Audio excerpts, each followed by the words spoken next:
네, 다음 키워드로는 상호 관세 해법 보도록 하겠습니다. 트럼프 2기 무역 정책이 강화되게 되면서 전 세계 무역 질서도 어떻게 보면 붕괴되고 있다라고 볼 수 네. 있을 것 같습니다. 서로 이제 관세 장벽을 세우고 있는 상황인데요. 1930년대 있었던 스무트홀리 관세법 이후에 가장 광범위하게 보호 무역 확산 사례로 현재 평가를 좀 받고 있습니다. 그러면 지금 세계 무역 질서는 어떻게 흘러가고 있는 거고 또 앞으로 현상들을 좀 네. 해석을 하자면 어떻게 볼 수 있을까요? 사실은 이게 이제 트럼프 때문. 제가 이제 오늘 계속 트럼프 얘기만 하고 있는데 이게 다 트럼프 때문입니다. 트럼프 때문. 트럼프가 이제 미국 우선주의, 아메리칸 퍼스트의 기환이 되면서 이게 이제 트럼프 2기가 이렇게 되면서 그런 것 같아요. 이제 제조업을 사실은 이제 다 중국에 가 있던 제조업을 미국으로 불러들이면서 표를 이제 모으겠다는 생각인 것 같아요. 기본 러스트벨트가 붕괴되면서 이 러스트벨트의 붕괴를 다시 복원하겠다, 표를 다 모으겠다라는 생각인 것 같고 무역 격차를 해소하겠다는 생각이 강한 것 같아요. 그러면서 이를 위해서 이제 중국산 제품, 미국의 이제 미국차, 유럽차와 이제 동아시아 반도체 등 핵심 수입 제품에 관한 것들을 다 미국으로 가지고 오겠다는 생각이 되게 강한 것 같아요. 이 부분을 이제 생각을 하다 보니까 트럼프는 관세를 협상의 지렛대가 아니라 산업보호 수단으로 인식하고 있는 것 같아요. 그래서 이 부분을 하다 보니까 미국의 우선주의를 이제 귀환하다 보니까 이게 이제 강하게 된 것 같고요.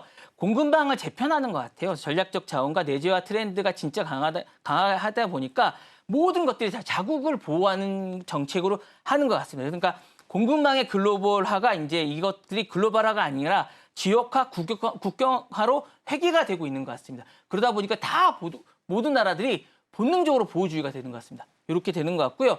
그리고 이제 WTO가 작동이 안 됩니다. 그러다 보니 WTO가 해결을 못 해요. 트럼프가 이게 이렇게 하다 보니까 WTO가 다무역 체계가 신뢰가 붕괴가 됩니다. WTO가 작동이 안 됩니다. 그러니까 W1기부터 상소기구가 판사 임명 거부를 하고 있고 여기가 작동이 안 되고 WTO에 이제 제소를 해봤자 아무 해결을 못 해줘요. 그러니까 안 되다 보니까 양자 지역 블록화가 서로가 이제 합종 연행이 됩니다. 그러니까 WTO가 각자 해결이 안 되다 보니까 서로가 이제 다자 간에 이제 서로가 이제 블록화되면서 뭉쳐지고 있습니다. 그러니까 각국이 스스로 보호 무역 수단을 꺼내기 시작합니다. 그러니까 글로벌 룰이 무역이면서 힘 있는 나라끼리 중심이 되면서 서로가 뭉쳐지기 시작하게 되고 있고요. 정치적 대중역 화평이 되고 있습니다. 그러니까 제조업 표심이 전략적으로 뭉치게 되고 있고 미국뿐만 아니라 유럽, 일본, 한국 등이 제조업 기반의 유권자 요구가 보호가 되고 있습니다. 그러니까 각국이 이제 나라들끼리 서로 뭉치게 이게 되고 있고요. 트럼프는 러스트벨트 아까 제가 말씀드렸다시피 이 부분이 이제 제조업이 쇠퇴해지는 표심이 관세로 다시 뭉쳐지게 되면서 다른 나라들도 자국 내 중소기업들은 이제 서로가 명분을 삼아서 보호 장벽이 세워지고 있는 거거든요. 그러니까 이게 이제 정치적으로 이제 하게 됩니다. 그래서 여기서 블록화가 심화되면서 이렇게 보호주역이 되고 있는 것 같아요. 그래서 서로가 이제 우리나라를 보호해야겠다 이런 게 이제 서로가 더 공고해지는 게 아닌가라는 생각이 듭니다. 네. 네, 보호주의로서 무역 질서가 귀환되고 있는 모습도 확인이 좀 되고 있고요. 더불어서 산업의 패권이나 기술의 주도권도 잡기 위해서 노력을 좀 한다라고 볼 수 있겠습니다.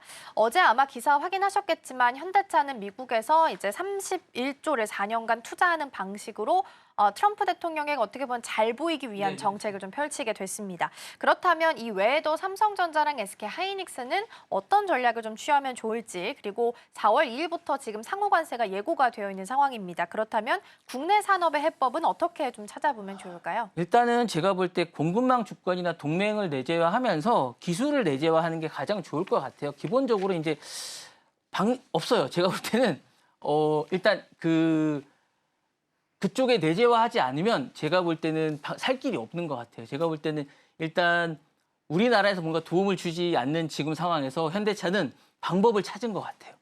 일단 현대차는 이러다가 제가 좀 걱정스러운 게 우리나라 기업이 아닐 것 같은 생각이 좀 들기도 합니다. 제가 볼 때는 미국 기업이 되는 게 아닌가라는 걱정이 좀 됩니다. 그런 생각이 좀 들면서 일단은 삼성전자나 하이닉스도 일단 관세를 피하기 위해서 일단 그 칩스법에 의해서 이제 저쪽에 텍사스나 미주리주에 지금 공장을 짓고 있습니다. 그러면서 이제 그쪽에서 뭔가를 방법을 찾고 있습니다. 그러면서 현지화를 하는 수밖에 없을 것 같습니다. 현지화를 하면서 뭔가를 그쪽에서 방법을 찾고 있는 것 같고요. 나머지 배터리 쪽도 현지화해서 방법을 찾을 수밖에 없을 것 같습니다. 그러면서 방법을 찾고 있는 것 같고요. 또 하나의 방법은 제가 볼 때는 현지화해서 내재화를 하는 수밖에 없을 것 같습니다. 그러니까 제가 볼 때 생산국이 아니라 전략국이 되는 방법이 있을 것 같습니다. 그러니까 살아나는 건 상호 관세 시대에는 제가 볼 때 저희 생산국이 아니라 그쪽의 전략적인 방법으로 저희가 이제 안보 기술이나 어떤 방법이 아니라 그쪽의 파트너가 완전히 전략국이 되는 수밖에 없을 것 같습니다. 그러니까 우방국이 되면서 그쪽에서 맞춰주는 수밖에 없을 것 같아요. 그러니까 그쪽에서 어떤 글로벌 지역과 자국화해서 국산화가 아니라 그쪽에 필요한 부분들을 다 맞춰주면서 전략적인 방식으로 대응을 하는 게 한 방법이 아닌가라는 생각이 듭니다. 그래서 그렇게 전략국이 되면서 방법을 맞춰가는 게 한 방법이 아닌가라는 생각이 듭니다. 네. 네, 현대차 관련한 투자 소식 점검해 봤습니다. 어제 현대차 관련주들도 흐름이 좀 달랐습니다. 현대차는 강했지만 미국 안에서 모든 게 이루어지게 된다면 현대 글로비스 입장에서는 좀 안 좋을 수 있기 때문에 마이너스권이었고요. 현대제철 또한 이제 전기료 일관 제철소를 이제 미국에 공장 건설한다라고 이야기가 나오게 되면서 유증에 대한 우려감 속에 좀 하락하는 마감 상황을 보이기도 했습니다. 이 부분도 같이 참고해 보시면 좋겠습니다.